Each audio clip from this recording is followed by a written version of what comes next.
Jemi mbledhur sot këtu për të ngritur alarmin për një nga momentet më të errta në historinë e re të shtetit Kosovës. Të dhënat e publikuara sot nga reporteret pa kufi e rendisin Kosovën në vendin e 90 nga 180 shtete në botë për lirinë e shprehjes. Kjo dua të them që është rënditja më e ulët në historinë e Republikës së Kosovës, një rënje turpshme, një rënje dramatike dhe alarmante. Nga vendi 56 në vitin 2023, në vendin e 75 në vitin 2024, për të përfunduar sot në vendin e 90. Dhe raporti nuk lë asnjë ndyshim të nderuar përfaqësues të medjave. Për këtë katandisje është përgjegjëse qeveria e lëvizjes vetëvendosje. Ata që erdhën në emër të ndryshimit po e katandisin Kosovën në vend të frikës dhe në vend të heshtjes. Këtë rënje e kemi ndjerë të gjithë. E kanë ndjerë gazetarët, cilët janë sulmuar vazhdimisht. E kanë përjetuar fshetarët të cilët janë linquar. E kanë përballuar aktivistët dhe profesionistët që janë shpifur publikisht, vetëm pse guxojnë të mendojnë ndryshe. Vetëvendosja ka ndërtuar një sistem linqimi dhe friksimi, sulme të koordinuara, sulme të orkestruara me një makineri propagande që targeton çdo zë kritik, veçanërisht zërat në rrjetet sociale. Por të nderuar përfaqësues të medjave, shumë të dashur qytetarë të Republikës së Kosovës, kjo nuk mbaron këtu. Kosova përveç lirisë së shprehjes po shënon në rënje në çdo indikator, në atë ekonomik, në social, në indikatorët e sigurisë. Çdo raport vendor e ndërkombëtar po dëshmon se kjo qeveri është duke e fundosur Kosovën. Prandaj Kosova sot nuk është vetëm viktim e ndonjë fati të keq, por është viktim e një pushteti të keq. Kjo që po ndodh është rezultat i drejt për drejt i një qeverie që e ka bërë frikën metodë të qeverisjes, e linqimin e ka bërë mjet të kontrollit. E gjithë kjo është një sistem i tërë, është një projekt i tërë, nuk është rëshqitje, është një rënim i qëllimshëm që po ndodh. Dhe nëse dikur kemi qenë dakord për një gjë me Albin Kurtin, ka qenë kjo, që Aleksandar Vučić është autokrat, por sot kur Kosova fatkeqësisht rënditet më keq se Serbia në lirinë e shprehjes, duhet të gjithë të pyesim me zë të lartë. Nëse liria e fjalës në Kosovë është më e kufizuar se në Serbi, atëherë çfarë i bie sot të jetë Albin Kurti?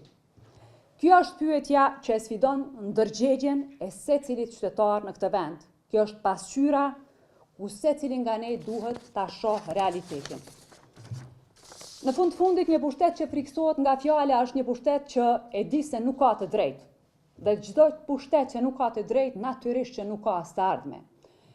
Ne jemi këtu për të thënë të vërtetën dhe do ta themi çdo ditë, derisa e vërteta të bëhet pushtet, e fjala lirë të bëhet sërish themeli i demokracisë, themeli i Republikës dhe i shtetit Kosovës. Në fund, në prag të 3 majit, ditës ndërkombëtare të lirisë së shtypit, në emër të Partisë Demokratike të Kosovës, dua që t'ju shpreh falënderimet më të sinqerta dhe mirënjohjen tonë më të thellë të gjithë gazetarëve, redaksive e medjave në vend për punën e tyre të palodhshme, për integritetin dhe kurajon profesionale. Ju faleminderit të gjithëve që e bëni këtë vend më të drejtë, që e bëni këtë vend më demokratik dhe që e bëni këtë vend edhe më të fortë. Koha e llogaridhënies po vjen, Kosova mundet dhe Kosova duhet të bëhet më mirë. Po fakti që sot Kosova shënon një rënje drastike në 24 vende më poshtë, flet për alarmin dhe gjendjen e rëndë cilën sot janë gazetarët, natyrisht që këtu ka një përgjegjësi. Përgjegjësia ka një emër dhe ajo është qeveria e cila është udhëhequr nga lëvizja vetëvendosje. Ka pasur në vazhdimsi një gjuhë të linqimit, të dekurajimit, të sulmeve të parreshtura ndaj gazetarëve, ndaj secilit qytetar të Republikës së Kosovës që ka guximin dhe kurajon ta thotë fjalën e lirëzëshëm. Unë nuk e di që gjëra të tilla mund të rregullohen me task force, sepse fatkeqësisht këtë gjuhë, këto deklarime dhe këtë statistikë, këtë rënje drastike të Republikës së Kosovës në vitin 2025 e kanë bërë pikërisht ata që sot duan të krijojnë task force të tilla, kur kryeministri, ministrat në ike, deputetët nuk kanë rreshtur së kritikuari, së linquari gazetarët, unë nuk besoj që një task force e vetme, që do t'jetë në kuadër të institucioneve të Republikës së Kosovës, do të mund ta ndaloj këtë linqim dhe këtë dekurajim që vazhdimisht ju bëhet gazetarëve të Republikës së Kosovës. Është fatkeqësi që ne sot kemi mbri në një situatë të tillë të rangohemi më poshtë se Serbia në kohën kur Kosova vite më parë ka pas një standard shumë më të mirë në prosperitetin, në mundësinë që gazetarët kanë pas dhe në rangimin cilin Kosova ka pas dukshëm më të mirë vite më parë. Kjo qasje është dekurajuese dhe flet për rënim të sistemit demokratik të Republikës Kosovës, rënim cilin e shohim sot në çdo segment të institucioneve të vendit, e shohim këtë rënim në kuvend, e shohim këtë rënim në qeveri, një pengmarrje e një partie e cila do ta mbaj kundër lehtëshëm, në aspektin kundër kushtetues pozitën si ministra, si kryeministra, dhe në anën tjetër ta mbaj peng kuvendin e Republikës së Kosovës për egot e një emri të përveçshëm. Prandaj kjo është fatkeqësi, po e them është pengmarrje dhe flet për rrethonat në cilat sot është Kosova, një Kosovë nën sanksione, një Kosovë e cila i ka aleancat absolutisht tepër larg. Ne kemi pas dje paralajmërimet e presidentit të Serbisë për një takim që është paralajmëruar që do të jetë me presidentin e Shteteve të Bashkuara të Amerikës. Merrni mend ku është sot Kosova, në cilën hartë sot është Kosova dhe ku e ka sjell kjo qeveri skandaloze e Republikën e Kosovës nën sanksione, larg partnerëve të saj, në terr të informimit, ditë të zeza të cilat e kanë përshkuar Kosovën në të gjitha statistikat, raporte ndërkombëtare, të cilat ne i shohim çdo ditë, ndërkohë që kemi mungesë llogaridhënies dhe kemi pengmarrje të atyre të cilët kanë udhëhequr mandatin e kaluar. Para së gjithash, Partia Demokratike e Kosovës absolutisht që nuk është kundër asnjë mekanizmi që ndihmon lirinë e medias. Ne do të mbështesim secilin mekanizëm që i ndihmon gazetarët, e ndihmon Shtetin e Kosovës, Republikën, për krijimin e një ambienti të qetë të sigurt për gjithë ata të cilët punojnë çdo ditë e përballen me tensione, me linçime, kritika, deri në ofendimet më të rënda të cilat i kemi pa viteve të fundit. Po e them, do të jemi në mbështetje të përhershme për ta ndihmuar Kosovën që të prosperojë, të mos kemi një listë në vendin e 99 në vitin 2025.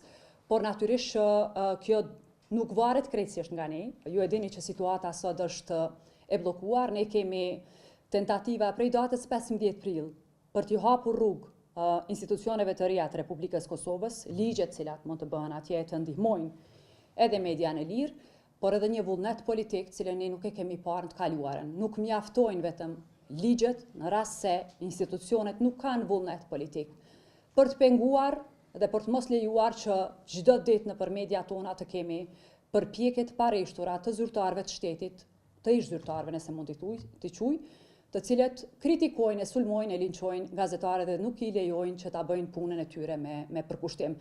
Ju e dini që ne së fundi dje kemi pasur një takim, zoti Krasniqi është takuar me zotin Kurti, pikërisht për të dhënë përpjekjet tona, argumentet tona për t'i hapur rrugë krijimit të institucioneve të reja, konstituimit të kuvendit dhe pastaj zgjedhjes edhe të nënkryetarëve, e hapjes së rrugës për krijimin e qeverisë. Janë 2 muaj e gjysmë që nga mbarimi i zgjedhjeve asnjë reflektim nga partia që ka marrë mandate më shumti në zgjedhjet e fundit, një arrogancë dhe përpjekje për shkelur kushtetutën dhe rregulloren e kuvendit.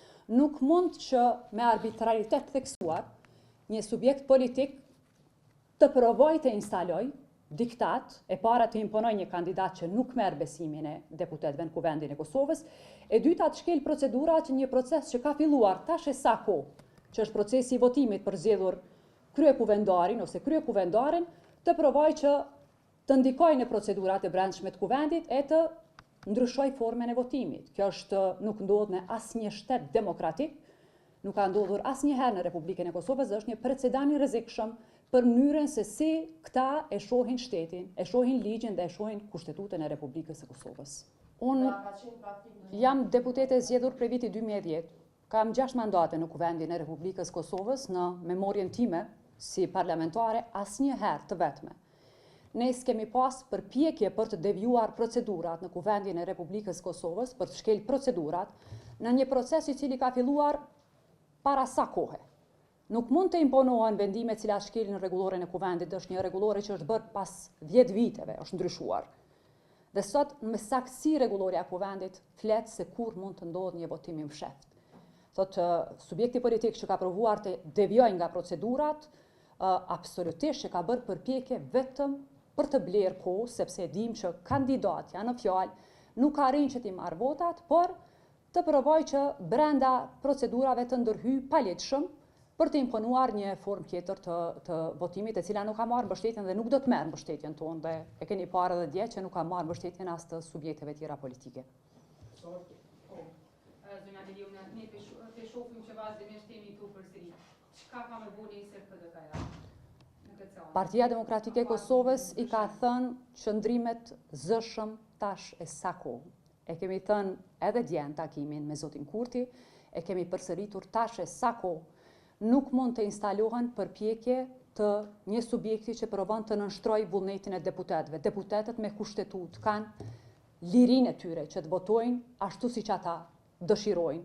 Nuk mund që për ego të një personit përveçëm Kosova të bllokohet tash e sa kohë. Republika e Kosovës është më e madhe se emri i Albulina Haxhiut, se emri i Kurtit dhe se emri i secilit qytetar në këtë vend. Prandaj ne do të jemi nesër në seancë, qëndrimet tona janë publike. Do të veprojmë në formën e njëjtë, nuk do të mbështesim kandidaturën e zonjës Haxhiu dhe do të kërkojmë që një gjë e tillë të bëhet në bashkëpunim dhe marrëveshje me partitë politike në Kuvendin e Republikës së Kosovës për të dalë nga ky ngër që po e them prapë që ka një emër, është ngër që krijuar nga Lëvizja Vetëvendosje, koalicioni Lëvizja Vetëvendosja Alternativa dhe Lista Guzor. Prandaj është gjithë ajo që ne kemi bërë subjekt politik, kemi dhënë gatishmërinë, kemi ofruar gatishmërinë tonë si subjekt politik për të provuar që të ulemi e të kërkojmë zgjidhje se si mund të ofrojmë zgjidhjen tonë, se si mund dalim nga kjo situatë. Fatkeqësisht ka mungesë të vullnetit politik nga Albin Kurti dhe nga koalicioni i tij për të nxjerrë Kosovën nga situata në cilën gjendemi sot.